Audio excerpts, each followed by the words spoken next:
Mirë mbrëma dhe mirë se gjemë shikues të nderuar, edhe sonte jemi bashkë drejt për drejt dhe sonte në studio kam nderin t'ju informoj se e kemi Ministrin e Shëndetësisë zotin Azir Aliun, por me të fillimisht ne do të flasim rreth motos si vjet me të 7 prillit ditës botërore të shëndetësisë, e cila thotë së bashku për shëndetin qëndron me shkencën. Ju fillim para medjeve ditë më parë nuk deshet shumë të flisni për këtë moto, thatë se ne do duam dhe do të mundohemi që të bëjmë çmos në praktik, e jo vetëm t'i lexojmë motot. Çfarë deshet thot në këtë drejtim dhe fillimisht normalisht se erdhët e patët një ditë të ngjeshur me mjaft aktivitete. Faleminderit shumë për ftesën, pavarësisht për aktiviteteve brenda ditës, çdo herë është kënaqësi të jemi bashkë dhe të flasim për shëndetësinë, një prej sektorëve më senzitiv gjithandej në përbot, ashtu edhe në Maqedoni. Për asaj përket motos, është motoja e OBSH-s, gjithandej në botë, po nga ana tjetër secili shtet ka sfidat e veta dhe infrastrukturën dhe nevojat dhe problemet që lidhen me shëndetësinë. Për atë shkak, mbi këtë moto, që është motoja e OBSH-s, ne kemi edhe moton shëndetësia më afër qytetarit, për shkak se realisht në Maqedoni ballafaqohemi me shëndetësi e cila me vite nuk është afër qytetarëve, apo jo? Është lënë larg procedurave dhe proceseve që në nivel botror është punuar, pra një shëndetësi e cila është investuar shumë në infrastrukturë, në dhënien e shërbimeve në kohë reale, në digitalizimin e proceseve. Për fat keq të ne shëndetësia është menaxhuar me vite ad hoc, pa ndonjë strategji nacionale e cila do ta ndjek çdo proces dhe pastaj rezultati i një procesi do të jetë hyrje e aktivitetit të procesit të dytë dhe kështu me radhë. Për atë shkak ne mbi këtë moto oficiale e OBSH-s kemi edhe moton ton të shtetit, e cila vërtet besojmë dhe kemi bërë një plan aksional i cili plan do të jep si rezultat shëndetësi dhe shërbime shëndetësore më afër qytetarëve. Thatë me vite të tëra, po tani edhe unë do ju kthej me vite të tëra, ne flasim për të njëjtat probleme, por flasim edhe tani edhe sonte. Prap flasim për mungesë të termineve për kontrolle, prap flasim për mungesë të ilaçeve në listën pozitive, prap flasim për telashet e qytetarëve dhe nga ana tjetër prap flasim për problemet e mjekëve, prap po flasim edhe për ikjen e mjekëve nga vendi. Ministër, si ju tani për momentin ju drejtoni këtë sektor të shëndetësisë, po punoni, po shihet që po punoni, por megjithatë nëse shohim dhe pyesim, kemi mjek të pakënaqur, kemi qytetar të pakënaqur. Si ju e komentoni këtë gjendje momentale në sektorin e shëndetësisë? E dini, në një periudhë më shumë sa 3 dekada, me keq menaxhim të proceseve shëndetësore, nuk mund të pretendohet, ja pasi që OBSH-ja i ka shkencën si pjesë e sloganit, as me shkencë, as në aspekt teorik, nuk mund të pretendoni që brenda një viti, as një vit nuk është bërë që unë jam ministër i shëndetësisë, të zgjidhni problemet të cilat me dekada janë grumbulluar dhe po bëjnë, le të themi, outcome apo rezultat i cili është i pakënaqshëm për çdo qytetar, për çdo i punësuar në shëndetësi. Nga ana tjetër, jeni dëshmitar që në shëndetësi tani më për herë të parë bëhet një strategji e cila është e bazuar në të dhëna dhe në nevoja reale shëndetësore dhe infrastrukturore në shëndetësi. Dhe unë besoj që me këtë qasje në shëndetësi për një periudhë kohore, veç ma kanë filluar disa prej proceseve të ndjehen se ndryshe menaxhohen dhe ndryshe japin rezultat, po gjithsesi nuk mund të pretendoj as unë as ju as qytetarët që brenda 8 muajve do të mund të ndryshohet komplet koncepti i shëndetësisë dhe mjekët që janë të pakënaqur me vite të jenë të kënaqur brenda 8 muajve, apo qytetari brenda 30 viteve i pakënaqur nga shëndetësia të mund ta kthesh që të jetë i kënaqur për 8 muaj. Besoj që pajtoni edhe ju me mua që një periudhë kaq e shkurtë nuk mund të pretendosh që ta kthesh komplet atë sistem aq të stën ngarkuar në aspekt të dhënieve shëndetësore, shërbimeve shëndetësore dhe me aq shumë probleme infrastrukturore dhe me teknologji të cilët datojnë nga vitet e 70-ta, për 8 muaj ju të pretendoni që do të mund të ndryshoni apo të ktheni formën dhe strukturën e shëndetësisë. Nga ana tjetër duhet të keni parasysh se unë në shëndetësi kam ardhur nga qershori i vitit 2025, pra në mes vit ku buxheti veçma është i projektuar për atë vit, pra buxhetin që reflekton 2026 është buxheti që unë kam projektuar në bazë të aktiviteteve dhe prioriteteve që i kemi pasur si kabinet dhe uroj që deri në fund të vitit ky buxhet dhe rezultatet që do t'jepen brenda buxhetit do të reflektojnë pozitivisht si për juve si gazetar ashtu edhe për qytetarët dhe të punësuarit në shëndetësi. Tani mbasi e përmendet buxhetin, thatë se ju e keni projektuar nëse ju dëgjova mirë. Keni kërkuar buxhet, atë sa keni menduar se ju duhet dhe për çka do ju duhet? Normal ne tani kemi pothuajse 1 orë për të folur në këtë drejtim. Nuk është sekret, dim se me çfarë buxheti do menaxhoni dhe do i realizoni ato projekte që keni paralajmëruar dhe që ndoshta edhe po i realizoni. Që të ndalemi pastaj duke filluar edhe për herë parë edhe një herë theksoj që qasja ndaj buxhetimit të shëndetësisë është bërë ndryshe, kur them ndryshe, jo ndryshe përpara një viti, po ndryshe po të ktheheni 30 vitet më herët në shëndetësi nuk ka pasur analizë për aktivitetet, resurset njerëzore, buxhetin dhe resurset infrastrukturore për çdo aktivitet. Pra dhe njerë potencoj është bët një matricë se cila për herë të parë definon aktivitetin, definon resurset njerëzore, kush do të merret me atë aktivitet, kozgjatja e realizimit të projektit, buxheti i projektit dhe rezultatet e pritshme nga projekti. Do për herë të parë kështu qasje kemi ndaj buxhetit dhe po të merrni ju ta shiqoni buxhetin, flas për dokumentin i cili është pjesë e punës së përditshme të ministrisë, është komplet edhe në format të ndryshëm, ndërsa buxhetimi në nivel qendror kuptoj që Ministria e Finansave ka formatin e vet dhe në atë format qeveria pastaj e kalon dhe parlamenti e voton. Pra edhe njerë potencoj që ky buxhet këtë vit është buxhet real i cili pasqyron aktivitetet që do t'i ketë ministria dhe për herë të parë gjithashtu theksoj që në buxhet nuk janë parapar aktivitete vetëm aktivitete që lidhen me buxhetimin shtetëror në nivel të shtetit, por kemi parapar dhe aktivitete që lidhen me 2 fonde, njëri europian dhe tjetri botror, fondet të cilët janë të formuar dhe japin shërbime për transformimin në shëndetësi. Pra për herë të parë theksoj që shteti jonë bëhet antari EU for Health, është një nga projektet buxhetet më të mëdha 7 miliard euro në nivel të Bashkimit Evropian, ku për fat keq kolegët para prak nuk kanë parë të arsyeshme të antarësohet shteti jonë dhe të jetë antari plot në këtë fond europian nga Bashkimi Evropian. Neve harxuam shumë kohë për t'i neutralizuar problemet që i ka pasur Ministria e Shëndetësisë me qëllim që të antarësohet në EU for Health. Ku është benefiti? Benefiti është që edhe Ministria, edhe institucione shëndetësore dhe kompanitë që lidhen direkt apo indirekt me dhënien e shërbimeve në shëndetësi mund të aplikojnë në këtë fond europian, i cili fond europian shumë shpejt pastaj kalon në për procedura administrative dhe ndahet buxheti në nivel të shteteve për aktivitetet të ndryshme. Ne tani kemi marrur me një prej fondeve tjera që s'ka lidhje me EU for Health, 11 milion euro për Ministrinë e Shëndetësisë, që do të bëjmë aktivitete që lidhen me digitalizimin në shëndetësi.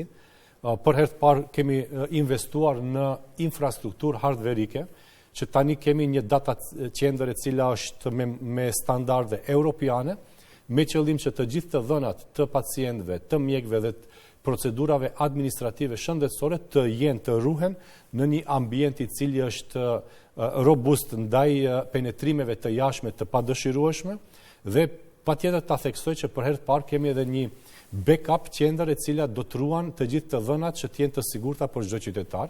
Pra mundohemi që të bëjmë një sistem i cili do të jetë rezistent ndaj gjithë ekosistemit për penetrim të paligjshëm në sistem.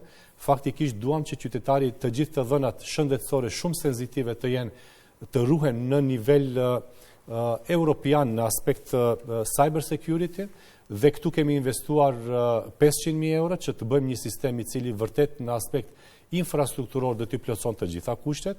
Mbi këtë infrastrukturë tani ma investojmë në zgjidhje softverike të problemeve që hasin çdo ditë si në aspekt administrativ ashtu edhe në aspekt klinik, infrastruktura shëndetësore në shtetin tonë. Pra këto janë disa aktivitete të cilat i kemi pasur në planin aksionar për vitin e parë, ne veç i kemi realizuar, tani ma jemi në prill, disa prej atyre veç janë në proces të përfundimit, siç është data qendra e cila për një javë do të prezentohet si e tillë në mediume, dhe gjithashtu rezultatet e 12 ligjeve të cilët janë jashtëzakonisht shumë të rëndësishme për pasqyrimin dhe kthimin e shëndetësisë në një rrugë e cila është rrugë europiane në aspekt të ruajtjes së cilësisë shëndetësore për çdo qytetar.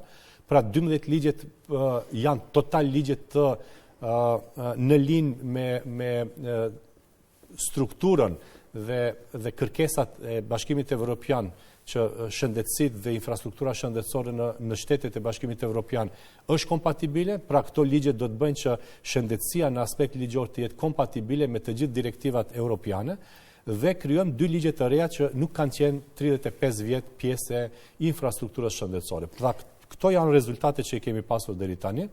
Çka do të kemi deri në fund të vitit? Fokusi i veçantë do të jetë në realizimin e strukturës shëndetësore dhe optimizimin e resurseve në shëndetësi.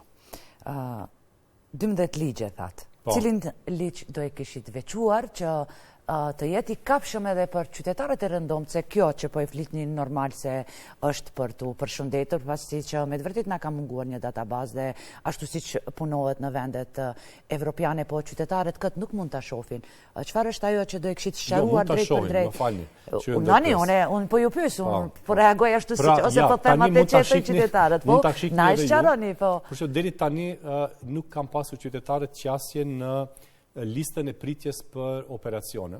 Pra tani mundeni nga mobili juaj, derisa flasim ta shikni, se për çdo qytetar, për çdo mjek, për çdo institucion në kohë reale, mund ta sheh sa është lista e pritjes për operacion tek ndonjë mjek në nivel primar apo në nivel sekondar apo në nivel terciar. Pra, kjo mundson në një transparencën që hapet Ministria e Shëndetësisë përballë qytetarëve, dhe dyta neutralizon abuzimet që mund të jenë nga ana e institucionit apo nga ana e mjekut për të pritur, pasi që jo rastisht neve hapëm ministrinë dhe kabinetin, që të kemi një koneksion, një komunikim në kohë reale me qytetarin, edhe atë kemi në 2 forma. Forma e parë çdo të premte nga ora 10 deri në ora 15.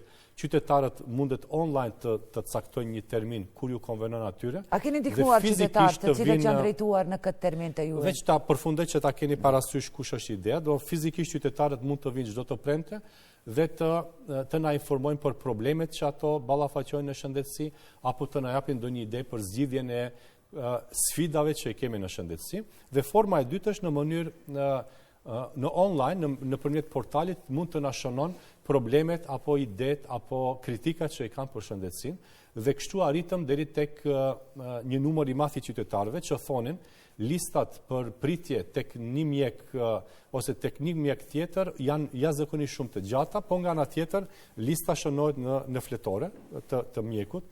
Ne automatikisht krijuam një sistem i cili sot është online dhe azhurohet në kohë reale, që çdo qytetar kur do shkon tek doktori, nëse ai thotë duhet të pritni 5 muaj se lista e pritjes është shumë e gjatë, qytetari mund ta kontrollojë përpara mjekut dhe ta sheh sa ka pacient përpara tij për të pritur për një termin për operacion. Pra këto janë ato format që duam të hapim shëndetësinë. Edhe një çështje këtu, na e sqaroni atëherë për të hir të shikuesve dhe qytetarëve, zoti ministër. Përmendet domethënë listën e pritjes së operacioneve. Ju e dini që ditë më parë ju vetë para gazetarëve informuat se kjo listë është keq përdorur. Veprimtaria plotësuese që e dini si funksionon, gjithashtu është keq përdorur. Por nuk dhatë emra, nuk dhatë institucione, por ajo do ngele domethënë atëherë kur mendoni se do duhet apo jo, si do e kishit sqaruar çfarë është veprimtaria plotësuese, në cilat raste mjeku e shkel këtë rregull, për hir të shikuesve do të thotë se ende nuk e kanë qartë, domethënë çfarë do të thotë veprimtari plotësuese, sepse pse, domethënë ja pyetje konkret është, pse pas orës 4 pasdite unë duhet të paguaj ashtu siç thanë, domethënë apo jo në rrjetet sociale aty ku edhe në inbox mi dërgojnë pyetjet, duhet paguaj 300 euro, pastaj operacionin vetë që kushton deri 100 euro, 6.000 denarë e kështu me radhë. A mund të na sqaroni si do ta ktheni besimin tash tek qytetarët se nuk do të kemi më keq përdorime, ashtu siç i keni paralajmëruar dhe i keni informuar vetë qytetarët? Pra, më lejoni atër aspektin administrativ të shpjegoj, pastaj çfarë masash kemi marrë si ministri, që le të themi të reduktojmë apo komplet ta zhdukim një keqpërdorimi të tillë administrativ. Veprimtaria plotësuese nënkupton që çdo mjek ka të drejtë mbi 100% që është orari i plot në një institucion shëndetësor publik, ai të punon dhe 20% shtesë, do të punë shtesë, dhe të paguhet si aktivitet shtesë i çdo mjeku. Edhe ekipit. Bëhet komplet ekipit edhe institucionit. Do të pagesa nuk bëhet vetëm për mjekun, bëhet për ekipin dhe për institucionin. Tani me ndryshimet e ligjit për shëndetësi, bëjmë edhe definimin e indikatorëve të saktë se si do të shpërndahet pagesa që e bën qytetari në veprimtari shtesë në nivel të institucionit, të mjekut, të motrave medicinale dhe gjithë ekipit profesional i cili merr pjesë në operacionin e tillë. Tani pse ka ndodhur kjo? Janë dy forma. Në një, infrastruktura shëndetësore në nivel të shtetit, për fat keq, duhet ta pranojmë që 70% të operacioneve dhe të dhënies së shërbimeve shëndetësore në nivel të shtetit jepet në shkup, në shëndetësinë terciare. Nga ana tjetër, numri i mjekëve, ekspert, profesionistë që punojnë aty është shumë i limituar dhe lista e pritjes për qytetarët të cilët kërkojnë dhe kanë nevojë për një shërbim, për një operacion i tillë ishte jashtëzakonisht shumë e madhe dhe duhej të pritet me muaj derisa të vjen radha për një qytetar i cili do t'i nënshtrohet një operacion i tillë.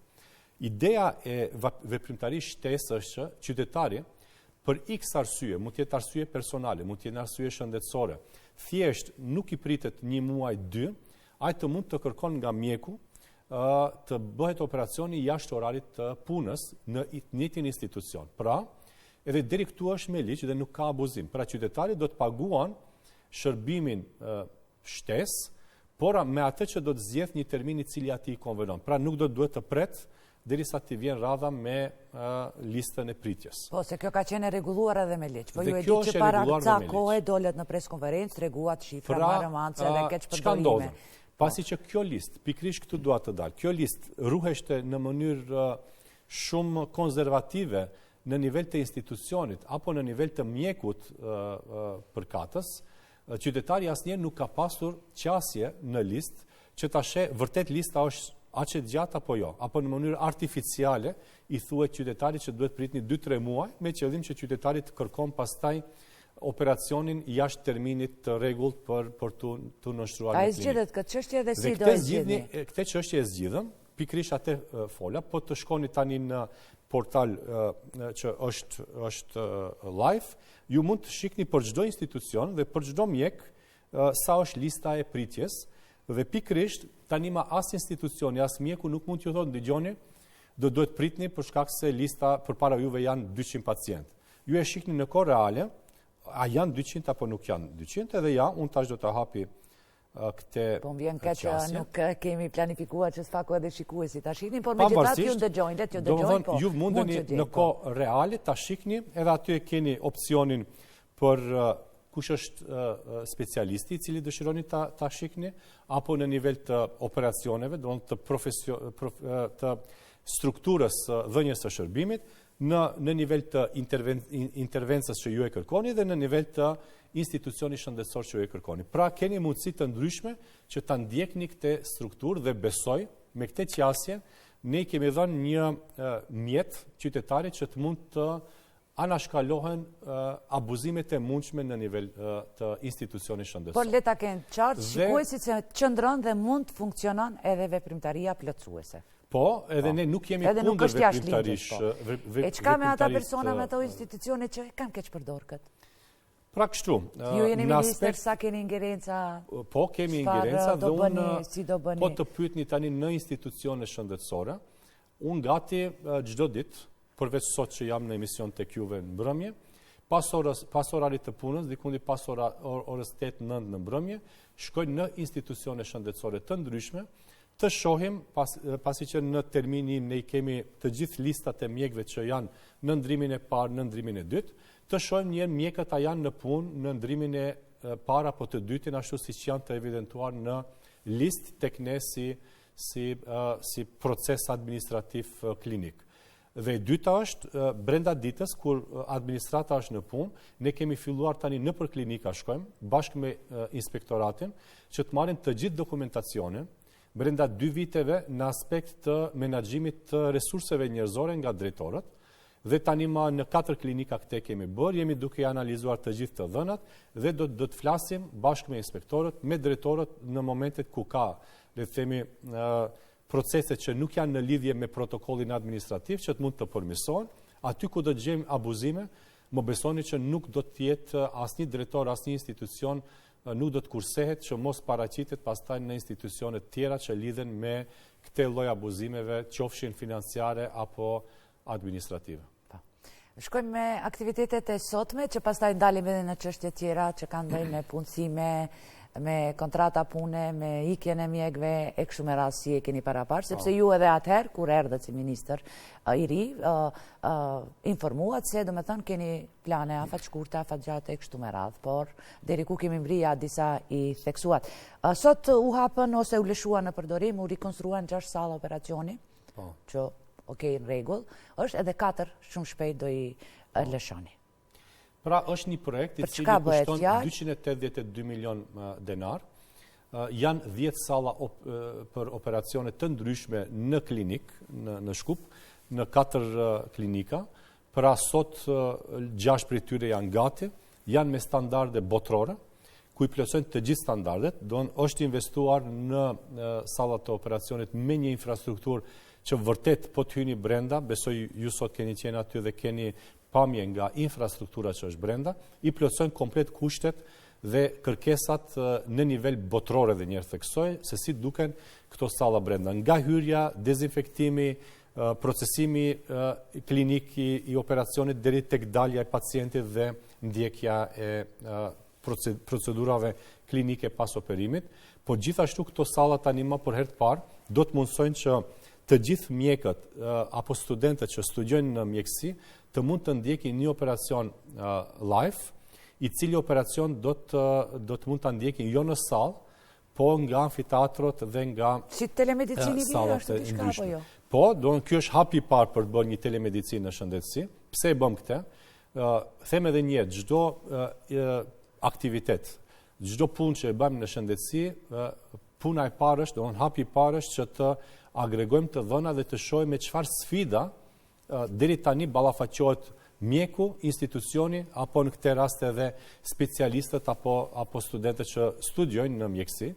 Rezultoi që në sallë, pasi që janë hapësirat e vogla, maksimum mund të jenë 2-3 specializantë të cilët janë të fushës brenda, që të shohin se si ekzekutohet një operacion, apo mos flasin për studentët të cilët studiojnë në mjekësi, ato thjesht nuk kanë qasje në sallë. Dhe kjo ishte puna e parë që kërkuam që çdo infrastrukturë brenda të jetë edhe me kamere integruar.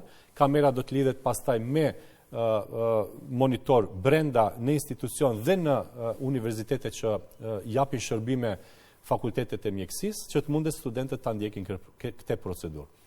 Problemi i dytë ishte që infrastruktura brenda, deri tani se si është investuar, janë infrastruktura fikse, me qëllim që të jepet një shërbim edhe pastaj shumë rënd mund të riadaptohet infrastruktura për shërbime të ndryshme.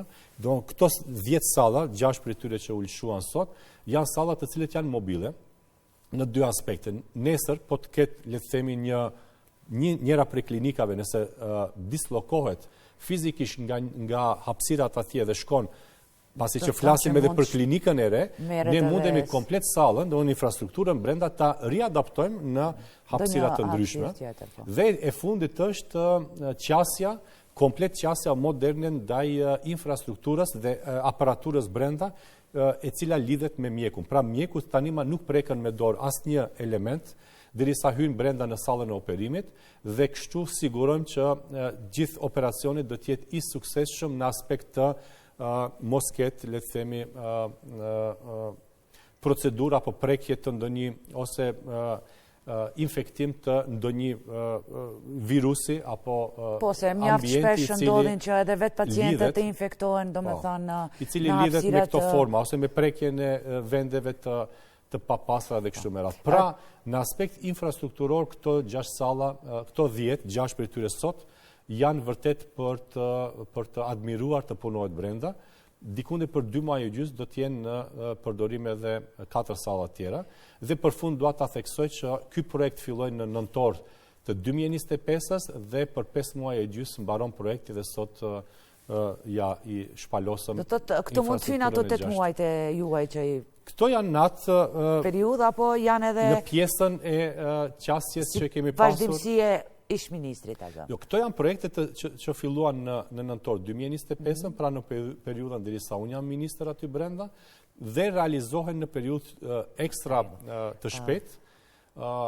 Këtu po të kemi kohë mund të flasim edhe për projekte tjera afatshkurte që kemi realizuar. Mund t'i përmendi ato që mendoni se i keni premtuar dhe i keni realizuar që pastaj të ndalim edhe tek çështjet që kanë të bëjnë domethënë me ca probleme tjera.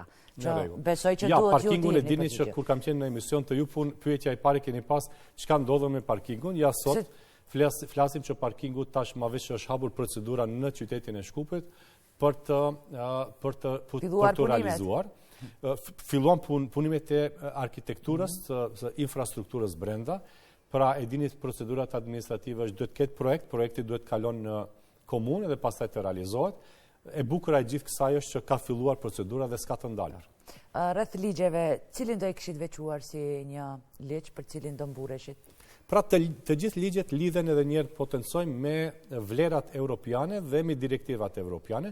Unë do të potencoj ligjin për administrim shëndetësor, pra është ligji i cili deri tani në çdo nen të ligjit po ta shiknit fleta ishte elementi bazë që të mund të administrohet një procedurë administrative apo klinike në shëndetësi. Pra ligji tash e bën të kundërtën, gjithçka do të digitalizohet brenda dhe letra do të jetë vetëm në raste kur do të kemi mos funksionim të sistemit digital, atëherë mjeku do duhet ta shonon një procedurë administrative apo klinike në flet. Dhe ky është ligj i cili do të bën transformimin digital të shëndetësisë, pra edhe një herë potencoj. Dhe sa kohë parafërsisht do duhet që të implementohet? Do të ndalon shfrytëzimin e letrës nëse funksionon sistemi digital dhe do të lejon vetëm atëherë kur sistemi nuk do të kolabon për X arsye, mund të jetë arsye nuk di teknike, mund të jenë arsye të ndryshme të sigurisë, po gjithsesi vetëm si plan B do të jetë bëhet fjalë për teknologji.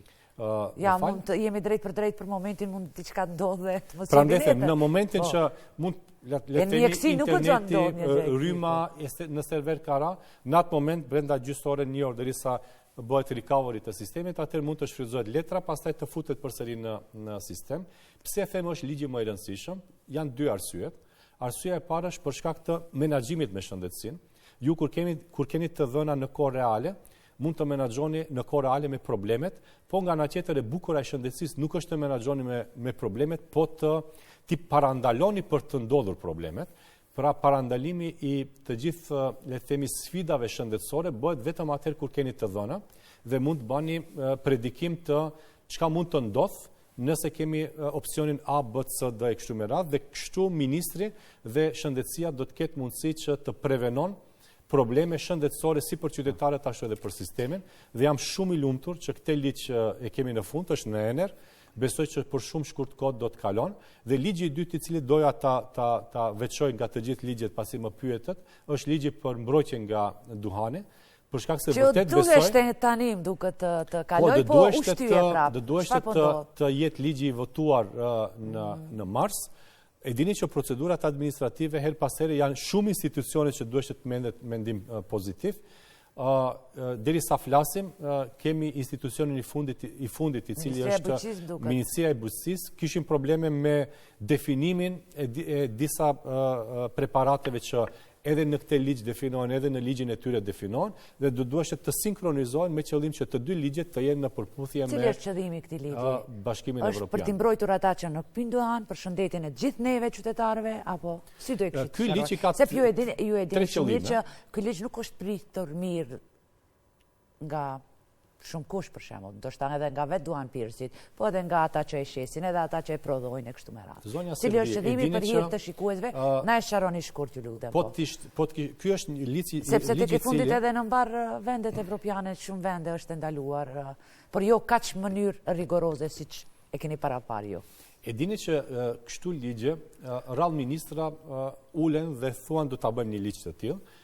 për dy arsye. Arsye e parë është ne ishim të vetëdijshëm nga rezistenca që do ta kemi në shoqëri, si në aspekt të qytetarëve, ashtu edhe në aspekt të industrive të ndryshme, do në industrisë së prodhimit, industrisë së shitjes dhe kështu me radhë, ose kompanive të cilët merren me këtë pjesë, apo lokaleve dhe restoraneve që janë në shtet dhe që janë një strukturë goxha shumë vitale në aspekt të ekonomisë që japin kontribut në ekonominë e shtetit, dhe duke pasur parasysh këto sfida, besoj që asnjë ministër deri tani nuk është ulur të bën një ligj i cili vërtet do të ballafaqohet me realitetin në Maqedoni.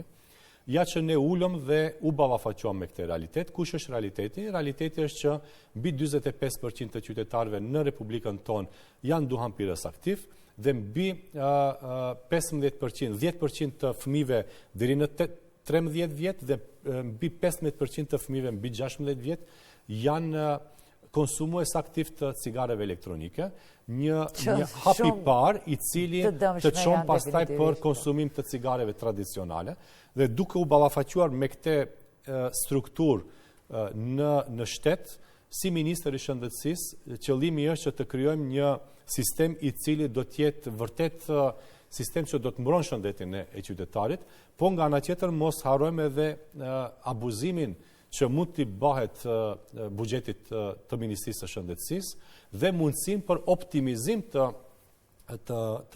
buxhetit në Ministrinë e Shëndetësisë, duke trajtuar qytetarët me smundje që lidhen direkt apo indirekt me shëndetin e tyre dhe me duhanpirjen.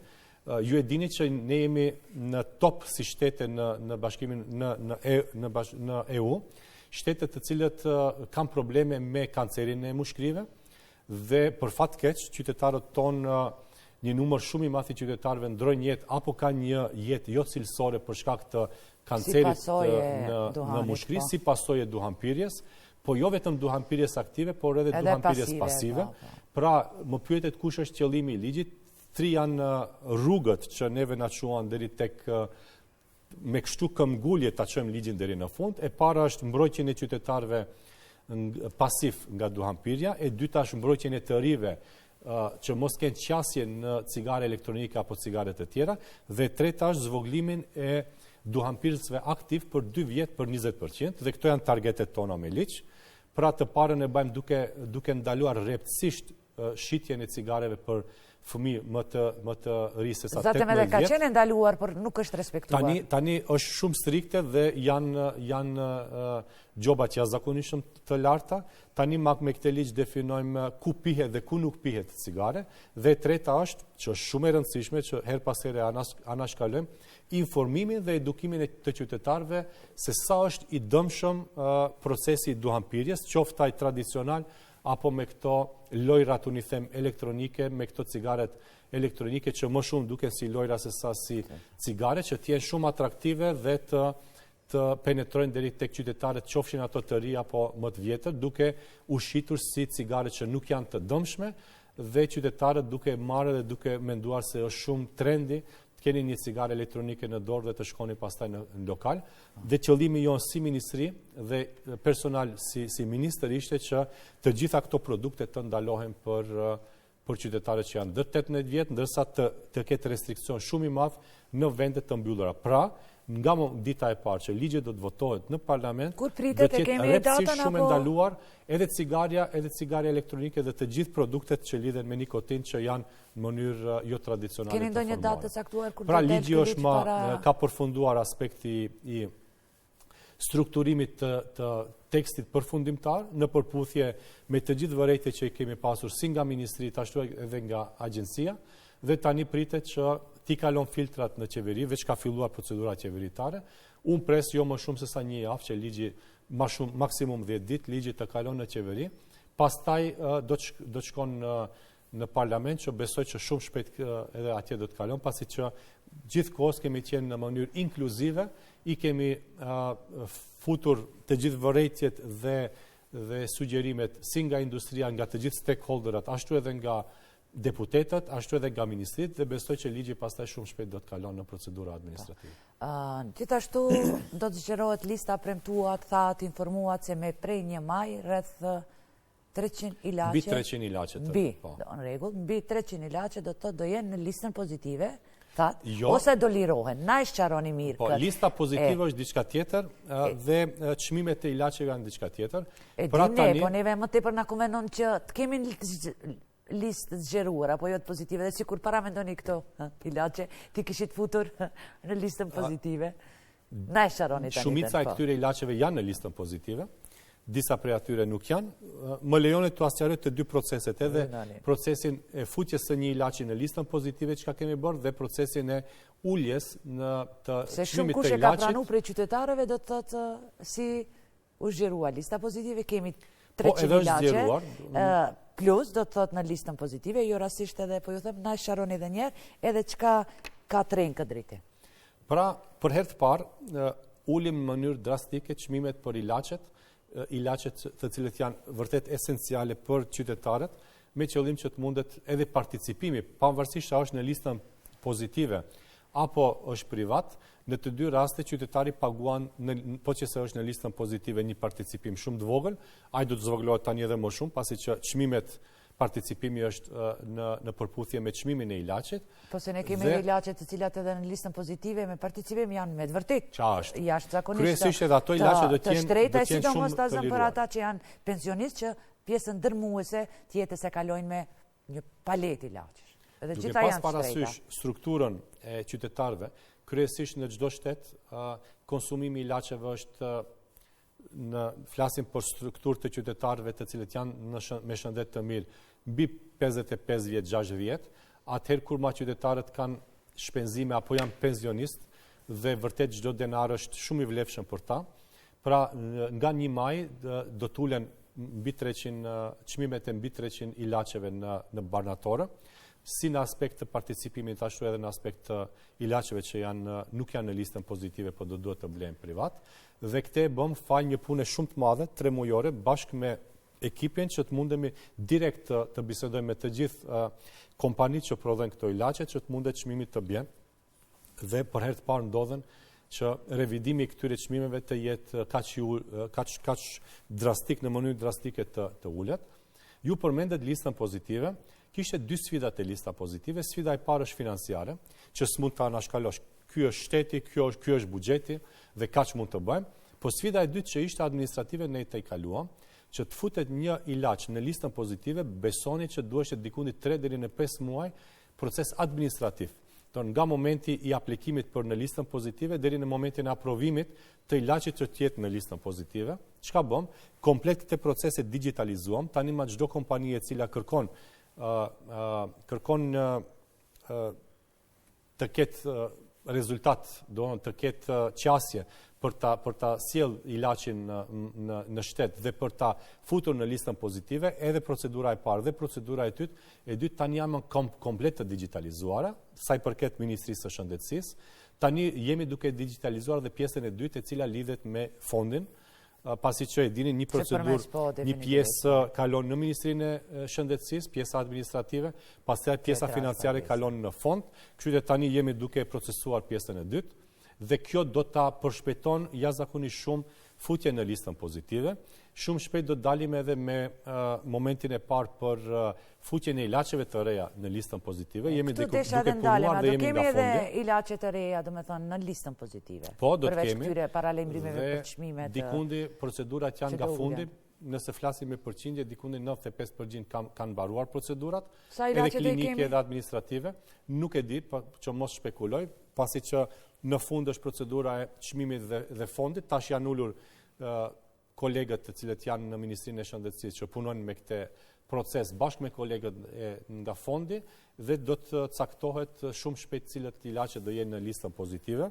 Gjithsesi do të ketë ilaçet që shfrytëzohen më shumë dhe kjo do të lidhet me listën esenciale. Dini që edhe pas 10 viteve e sjollëm më duket nëse nuk jam i sigurt ta ishte 2 javë apo 3 javë, bëm një pres konferencë ku listën esenciale e riorganizuam edhe njerë, pasi që kemi pasur ilaçe shumë të vjetra, të cilët nuk trajtohen pacientët në nivel evropian, e riorganizuam atë bashkë me OBSH-n dhe tani kemi listën esenciale e cila le që është hapur me ilaçe të reja brenda, por edhe është I riorganizuar. update, kemi tani, doni të thoni që kemi ne, tani do kemi me këtu ilaçe që keni paralajmëruar që do ulen dhe çmimi i tyre, do kemi ne ilaçe të më bashkohore? Po, pikërisht kjo. Lista esenciale nuk kupton dy aspekte. Aspekti i parë është që trajtimi i problemeve shëndetësore në shtet të jetë në përputhje me trajtimin e qytetarëve që i bajnë në Bashkimin Evropian dhe me trajtimin e formulave dhe algoritmeve dhe procedurave dhe qasjes ndaj shëndetësisë që i ka definuar OBSH-ja. Dhe tani ma në bazë të kësaj liste që OBSH-ja e ka zgjedhur si listë e ilaçeve për trajtim të sëmundjeve të ndryshme, ne kemi futur në listën esenciale. Dhe e dyta që është shumë e rëndësishme, kur diçka futet në listën esenciale, shteti obligohet me ligj që këto ilaçe t'i ketë në stok, t'i ketë në shtet, me qëllim që nëse do të ndodh nevoja për shfrytëzimin e këtyre ilaçeve për trajtim të ndonjë sëmundje, shteti t'i ketë brenda dhe të intervenon menjëherë me qëllim që të ndërpritet ndonjë sëmundje e cila qytetari ballafaqohet në moment. Dhe potencoj që kjo listë nuk është updateuar 10 vjet. Tani e kemi futur me ligj, në ligjin që tani e bëjmë për shëndet publik, kemi futur që çdo 2 vjet të jetë ministri i obliguar që ta riorganizon apo ta updaton listën e ilaçeve esenciale, me qëllim që gjithkohës Ministria e Shëndetësisë dhe shëndetësia në shtetin tonë të jetë në linjë me nevojat dhe me procedurat që i shfrytëzojnë në Bashkimin Evropian për trajtimin e këtyre sëmundjeve. Duhet domethënë çdo farmaci, çdo barnatore ku drejtohen qytetarët t'i kenë çmimet e njëjta, apo jo? Prandaj dhe thirret lista esenciale. Pra këto ilaçe tani hyn si ilaçe esenciale që shteti është i obliguar me ligj që t'i ketë brenda në stok. Përmendet disa, po tani une nuk di, ti përmendi se me gjithat emrat gjenerik guxojmë ti përmendmi, jo emrat e ilaçeve konkrete, kështu me radhë, kemi aty për smundjet e gjakut, nëse nuk gaboj, përmendet diçka edhe një farë lloj terapie për ata që duan ta lënë duhanin, a do jetë ajo çfarë krejt shkurt se tani të shkojmë tek çështjet problematike pak më serioze se jemi në listën esenciale për herë të parë fusim edhe dy trajtime, le të themi. I pari është trajtimi për personat të cilët janë duhanpirës aktiv që dëshirojnë me vetë dëshirë ta lejnë duhanin, pra këto sellotepa që me nikotin që mund që përdoren në shtetet europiane, për herë të parë të neve futen në listën esenciale dhe do duhet shteti t'i ketë ato. Dhe ky është hapi i fundit që të munden këto të futen edhe në listën pozitive që të munden pasaj qytetarët t'i shfrytëzojnë, po me listën esenciale obligohet shteti edhe njerë potencoj që këto t'i ketë brenda.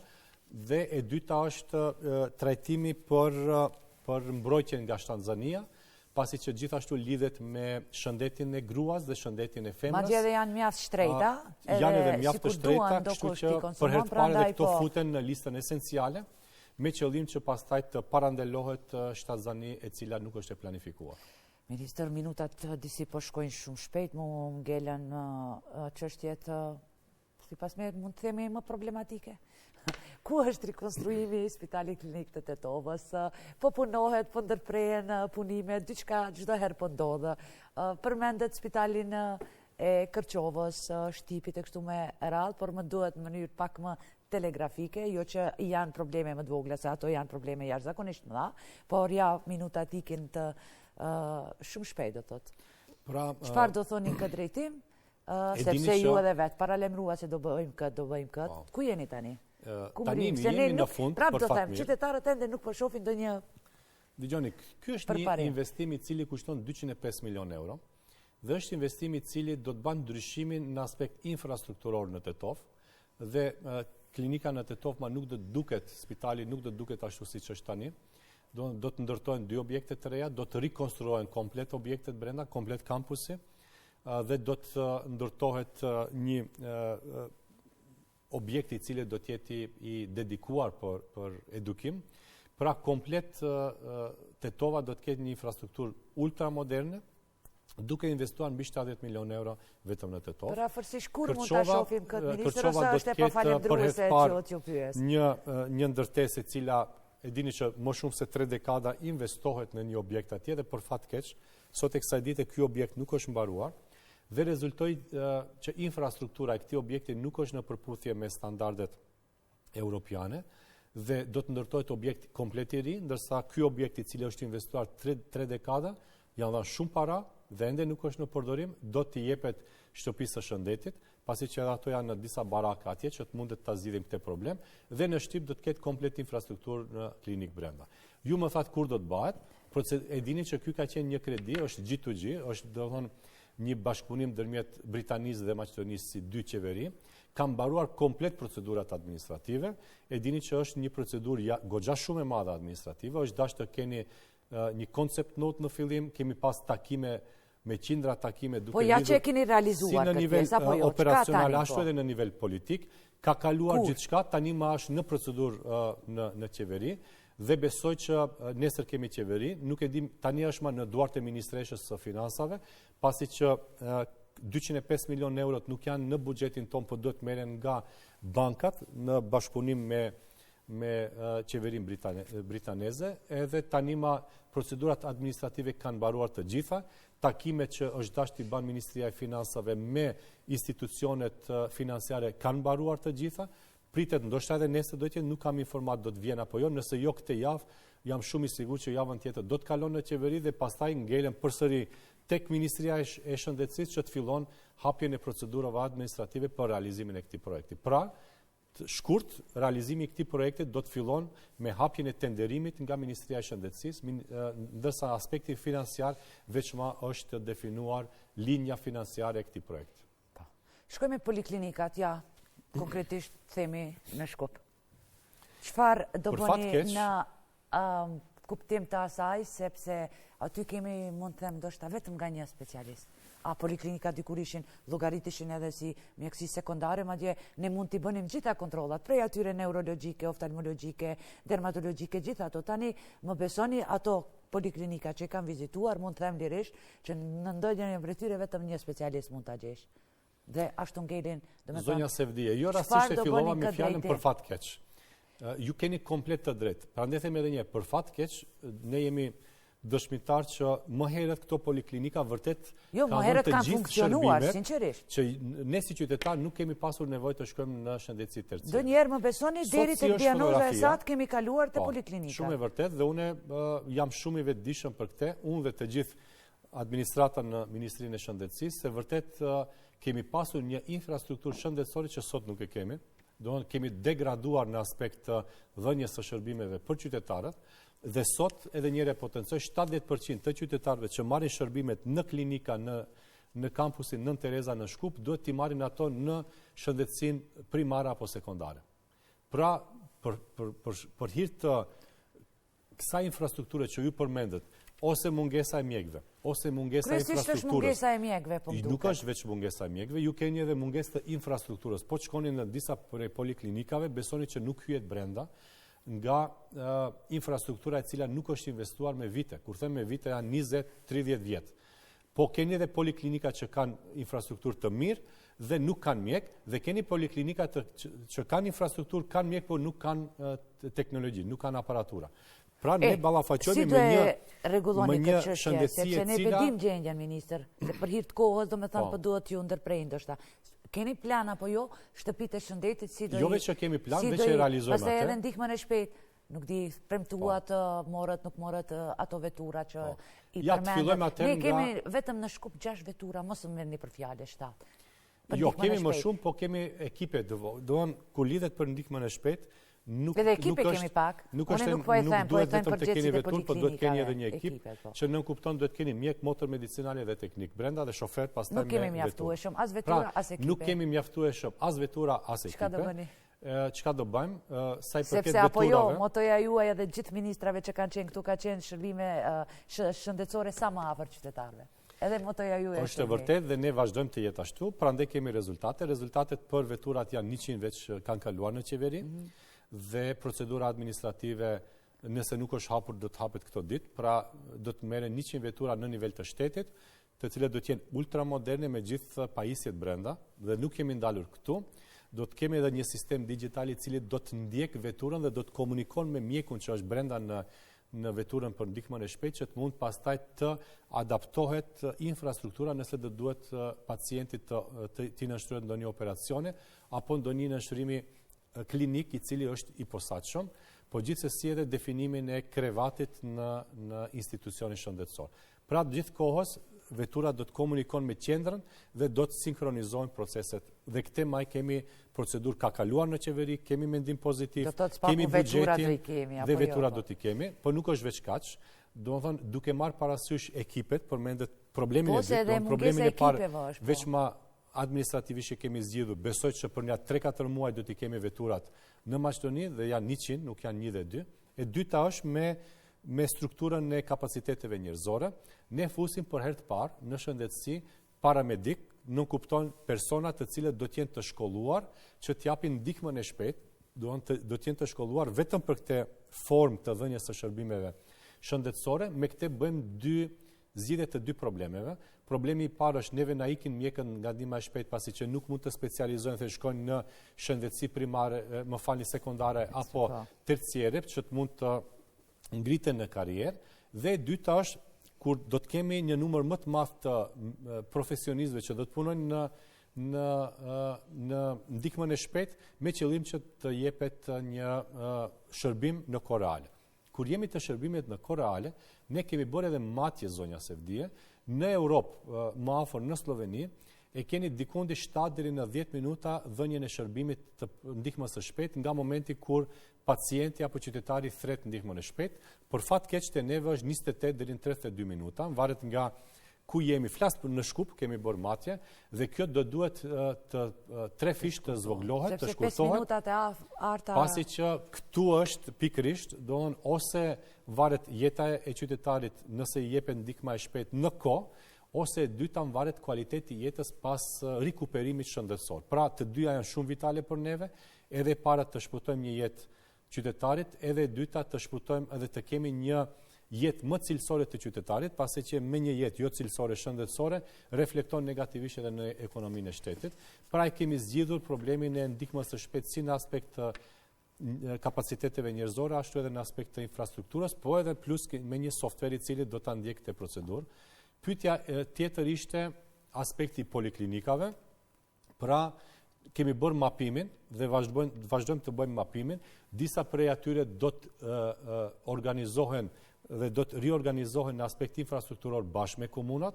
3 prej atyre veç i kemi filluar, ku punohet bashkë me komunat për të ngritur një infrastrukturë e cila është dinjitoze për qytetarët dhe për të punësuarit, dhe disa prej atyre do të mbyllen nëse nuk do të ketë nevojë, pasi që ideja e Ministrisë së Shëndetësisë është të bëjmë regionalizimin e shëndetësisë. Sepse ato po ndihmojnë nga shumë edhe në rastet urgjente brenda natës, do të thotë. Po, gjithsesi, ne kemi poliklinika që s'kan nuk japin shërbime 24 orë për shkak se s'kan mjek apo s'kan ekip të posaçëm. Prandaj u pyeta cili është plani juaj në këtë drejtim. Ndryshimi që kemi bërë, javën tjetër bashkë me universitetet do të kemi preskonferencën për kurrikula të reja për specializantët. Pra deri tani si është, specializantët duhet të specializojnë 6 vjet dhe brenda këtyre 6 viteve ato merrin titullin specialist në ndonjë fush, e cila fush është shumë e ngushtë, apo është specializim i dedikuar për një shërim të ndonjë palete të ngushtë shëndetësore. Ne çka bëjmë? Do të bëjmë 2 nivele të specializimeve, specializime të përgjithshme, që do të jetë specialisti i cili do të jep shërbime specialistike të përgjithshme. Kjo ka munguar si internist, sidomos internistët, dhe ka munguar në poliklinika dhe në qytete në Maqedoni. Pra ju keni kardiolog sa të doni, keni hirurg sa të doni, keni ginekolog apo në plastik mjek sa të doni, por nuk keni mjek të përgjithshëm, specialisti përgjithshëm, internist i cili mund të jep shërbime 24 orë në qytete apo në poliklinik. Dhe këtë e kthem, kemi bërë komplet një kurrikull i cila zvoglon nga 6 vjet i ban specializimet 5 vjet, me atë që definon specialist i përgjithshëm dhe subspecialist në fusha të dedikuara, dhe kështu e zgjidhim problemin e kapaciteteve njerëzore, që të mund pastaj të prodhojmë kapacitete njerëzore në përputhje me përmbushet nevoja. edhe mjekësia sekundare, tani sa do pranojnë kështu, të shohim, ngelet koha do na praptom. Ministër, edhe një çështje, çka me specializantët privat dhe punësimin e tyre, duhesh të filloj edhe grupi i dytë i punësimeve. Ku jemi me punësime, ministër? Tani gjithashtu kemi probleme edhe në Spitalin Klinik të Tetovës, nuk mund ta mohojmë këtë fakt. Pra grupi i parë veç janë punësuar. Kush është dashur ti punësoj, pse s'janë punësuar për momentin, ku është puna, si qëndron puna? Pra grupi i parë është punësuar apo janë në proces për punësim, përmendet Tetovën, në shkallën e dytë të edhe specializantët privat, gjithashtu keni pyetje nga specializantët. E dini si është, më duket në Tetovë, nëse nuk më duket se 15 ankimime kemi pasur, kështu që po të ketë edhe një ankimim, procedura pastaj ndërpritet administrativisht tek spitali në këtë rast, në Tetovë, dhe shkohet tek shkalla e dytë për ankimime. Këtë javë presim që nga shkalla e dytë për ankimime të na e kthejmë përgjigjen, dhe në bazë të përgjigjes dhe kërkesave të tyre ndaj spitalit të Tetovës, dhe duhet drejtorit të proceson më tej. Sido që t'jetë, këto 119 të punësuar në Tetovë do të punësojnë dhe procedura veç ma është në fund. 190 ishin apo 120? Pse m'ngelin kokë? Flasim për mjekë dhe për mjekë dhe motra medicinale. Motra medicinale ka nevojë dhe duhet, apo jo? Kemi edhe pjesën administrative dhe teknike, do i ndajmë në dy pjesë. Pasi që pjesa administrative ose punësimet administrative shkojnë nëpërmjet agjencisë për administrat, kështu që për atë shkak ndahen në dy procedura të veçanta.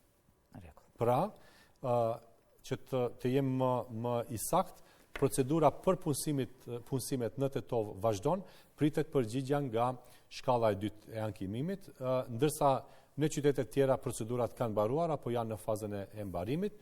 Këtu kemi bërë edhe ndryshimin në ligjin, bëjmë ndryshim komplet të nenit ku definohet se si të punësohet një aplikant në shëndetësi, pasi që me ligjin e vjetër për fat keq mjeku, më falni, drejtori kishte të drejtë të punëson mjekun i cili mund të jetë i fundit në listë, dhe e dini edhe ju në emision kam thënë për para 6-7 muajve që diçka që më duket e palogjikshme është gjithë procedurën ta bani dhe në fund t'u azdron apo t'u shumëzon me 0 drejtori, thot ok, gjithçka keni bërë testimet, po unë vendosa ta punësoj të fundit. Tani kjo nuk do të jetë lejuar me ligj dhe do të punësohet i pari apo i dyti, varet sa vendet të lira janë. Nëse janë 2 vende, 2 të parë. Ministër, 2-3 minutat e fundit nuk do ju pyes, se thash ka çdo herë pyetje në adresë të ministrit, do ju lej juve ta përmbyllim këtë emision me atë që sinqerisht ju flenë në zemër, qoftë edhe për problemet që i kemi ne si qytetar, si mjek, si student, si specializant e kështu me radhë, sepse megjithatë ju për momentin jeni ai që duhet spaku të vendosni dhe të bëni ndryshime në sektorin e shëndetësisë. I vetëdijshëm me gjithë sfidat që janë në shëndetësi, gjithsesi nuk mund të zgjidhen të gjitha menjëherë, për atë shkak kemi bërë prioritet të problemeve dhe dedikim të këtyre sfidave që ju kemi dhënë prioritet më të madh. Realisht prioritet i kemi dhënë specializantëve dhe procedurave specialistike për 2 arsye. Arsye e parë është frustrimi i personave të cilët kanë kryer specializimin dhe tani punojnë si specialist, por nuk paguhen si kolegët e tyre, pasi që kolegët e tyre kanë kryer si specialisti përgjithshëm, pastaj subspecializim kanë bërë dhe me ligj këto paguhen më shumë se sa kolegu i tyre i cili është subspecialist, po është veç në një shkallë. Dhe këte kemi zgjidhur duke bërë këtë që e përmenda më herët, duke kthyer specializimin e përgjithshëm, pastaj specializim, pastaj subspecializim, kështu që do të anashkalohet, le të themi, frustracioni që mund të ndodh tek të punësuarit në shëndetësi. E dyta, do të prodhohet kuadër i cili do të jetë adekuat për dhënë shërbime shëndetësore në çdo spital në nivel të shtetit. Tani nuk është rasti i tillë. Do një subspecialist nuk mund të jep shërbime shëndetësore pavarësisht që ai i din dhe mund të jep një shërbim shëndetësor, nuk mund ta vulos dhe të nënshkruan se çka ndodh me shëndetin e një qytetari, një pacienti, dhe më vjen mirë që këtë e zgjidhëm. Kemi harxuar shumë energji, e dini me 3 universitete, kemi punuar gjithkohës, jemi konsultuar me ekspert nga Bashkimi Evropian që të jetë në përputhje me standardet europiane, pasi që e dini që nuk guxojmë edhe të limitojmë qytetarët tonë që specializojnë këtu dhe pastaj dëshirojnë të punojnë ndoshta nesër ta shohin veten edhe jashtë shtetit, që të mund taj specializim apo subspecializim të jetë në përputhje me standardet europiane dhe kemi bërë për bindjen time një kurikula e cila vërtet është ultramoderne dhe në përputhje me të gjithë standardet europiane. Për shumë shpejt do dalim me këte dhe e dyta është sa jemi këtu, kemi limituar specializimet private që janë vetëm me dëshirë, pra tani ma do të duhet qeveria të vendosë dhe ministria, ku do të hapen vendet të lira për specializime apo subspecializime në përputhje me nevojat e infrastrukturës shëndetësore këtu. Me këte përsërit do të kemi dy rezultate, i pari nuk do të kemi frustracione tek qytetarët që kanë kry fakultet dhe janë pa punë, dhe dyta do të kemi kuadër i cili është i edukuar në përputhje me nevojat e çdo qytetin në shtetin tonë. E dyta është, vetëm nëse më lejoni, digitalizimi është një sfidë e cila është shumë e madhe, por nga ana tjetër është sfidë e cila edhe Bashkimi Evropian ka dhënë një target.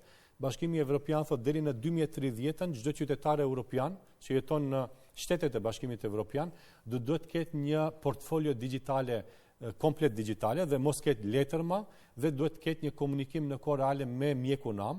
Kështu që këtë target e kemi futur edhe ne si ministri dhe si shtet dhe uroj që shumë shpejt edhe ne të nisim në përputhje me vlerat europiane të implementojmë strategjinë e digitalizimit në shëndetësi. Si do i kishit kthyer besimin? Çfarë do i kishit thënë tani shikuesve, qytetarëve të rëndomtë, për ta kthyer besimin tek shëndetësia publike pas aferës ose problemeve në onkologji, tani me veprimtarinë plotësuese, në kardiokirurgji e kështu me radhë? Unë mund të flas tanë ditën. Si ministër. Dhe tanë ditën mund të kërkoj një besim nga qytetarët për mua si ministër, për ministrinë dhe për sistemin shëndetësor në Maqedoni dhe nuk do ta kisha arritur asnjëherë dhe për shkak se me fjalë unë jam inxhinier e dini dhe unë mendoj se puna që ne bëjmë do duhet ta kthen besimin e qytetarit në shëndetësi, jo fjalët tona, aq më pak fjalët e politikanëve që realisht nuk kanë shumë peshë në Ballkan, pasi që abuzimet kanë qenë shumë të shpeshta dhe shumë të mëdhaja dhe me të drejtë qytetarët jo që ju besojnë shumë politikanëve dhe unë jam i vetëdijshëm se një politikan nuk peshon fjala e tij shumë, por veprat e tij mund të peshojnë shumë më shumë. Unë e vëreni që dua të flas me fakte, dua të flas me projekte që i kemi realizuar dhe jo rastisht edhe me transparencë. Ne çdo javë kemi preskonferenca që japim rezultate dhe flasim për projekte konkrete. Një urim në adresë të mjekëve, mantilbardhve me rastin e 7-30 ditës botërore të shëndetësisë. Unë do ju lej juve që pastaj do i përshëndes edhe me këtë edhe do i mbyllim emisionin. Pra, unë çdo herë kam thënë dhe vazhdoj të them që ne kemi mjek të cilët janë me vlera jo vetëm për Ballkanin, por për gjithë Evropën dhe për gjithë botën. Dhe këte nuk e them unë, po e thuan mjekët që janë në top lista në nivel evropian dhe botëror. Unë komunikoj me ato shpesh dhe ato me dijen që kanë marrë në shtetin tonë japin shërbime shëndetësore në botë. Për atë shkak dhe drejtojnë klinikat të tëra. Dhe drejtojnë klinikat të tëra. Ne u kemi borxh edhe qytetarëve dhe mjekëve që të kemi një infrastrukturë dhe një mundësi t'u japim atyre që vërtet edhe këtu t'japim vlerat që ato i dinë dhe i kanë. Faleminderit, Ministrisht Teknacit, ju kemi në studio. Besoj se do shifemi sërish kur do keni risi të tjera, suksese në çdo drejtim dhe besoj se gjithka do që punoni si ju, si ministra tjerë, po edhe ata që do vinë tjerë, do jenë këtu për të gjithë qytetarët, nga se me gjithat gjithë shka përpilohet politika tje dhe pastaj qytetarët dhe mjekët presin nga ju për të ndryshuar gjendja në shëndetësi. Faleminderit. Kënaqësi të ishim bashkë, faleminderit për ftesë. Normal, gjithsesi, shikues të nderuar, unë ju falemndroj juve që edhe këtë emision ishit me ne, do që të Ministrin e Shëndetësisë zotin Azir Aliu, por nuk do harroj edhe nuk do e lë pa i përshëndet gjithë mjekët, gjithë mantilbardhët, po personelin tjetër përgjithësi dhe t'u harroj 7 marsin, fakt 7 prilin ditën botërore të shëndetësisë. Pra, kudo që jeni mjek të nderuar, ju paqim gjithmonë.